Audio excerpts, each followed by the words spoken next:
Genesis 14. Abram rescues Lot. At the time when Amraphel was king of Shinar, Arioch king of Elasa, Chedorlaomer king of Elam and Tidal king of Goyim. These kings went to war against Bera king of Sodom, Bershah king of Gomorrah, Shernab king of Admah, Shemeber king of Zeboim, and the king of Bela, that is, Zor. All these latter kings joined forces in the valley of Siddim, that is, the Dead Sea Valley.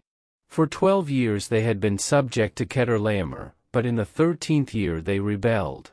In the 14th year, Chedorlaomer and the kings allied with him went out and defeated the Rephates in Ashtaroth-Karnaim, the Zuzites in Ham, the Emites in Shave-Kiriathaim, and the Horites in the hill country of Seir, as far as El-Paran near the desert. Then they turned back and went to En-Mishpat, that is, Kadesh, and they conquered the whole territory of the Amalekites, as well as the Amorites who were living in Hazes and Tamar. Then the king of Sodom, the king of Gomorrah, the king of Admah, the king of Zeboim and the king of Bela, that is, Zor, marched out and drew up their battle lines in the valley of Siddim.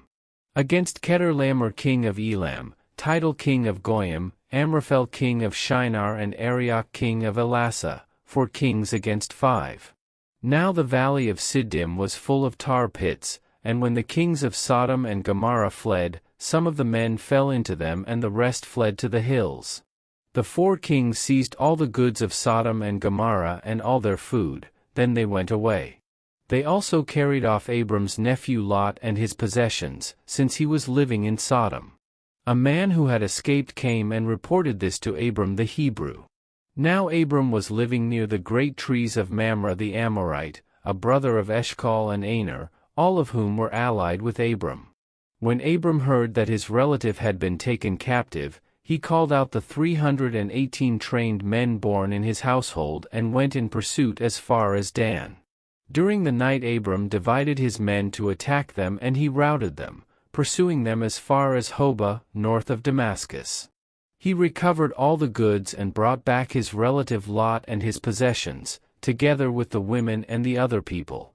After Abram returned from defeating Chedorlaomer and the kings allied with him, the king of Sodom came out to meet him in the valley of Shave, that is, the king's valley. Then Melchizedek king of Salem brought out bread and wine. He was priest of God Most High.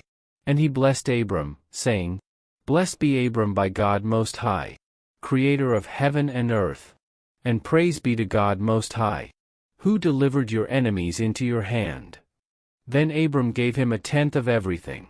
The king of Sodom said to Abram, Give me the people and keep the goods for yourself. But Abram said to the king of Sodom, With raised hand I have sworn an oath to the Lord, God Most High, Creator of heaven and earth, that I will accept nothing belonging to you, not even a thread or the strap of a sandal, so that you will never be able to say, I made Abram rich.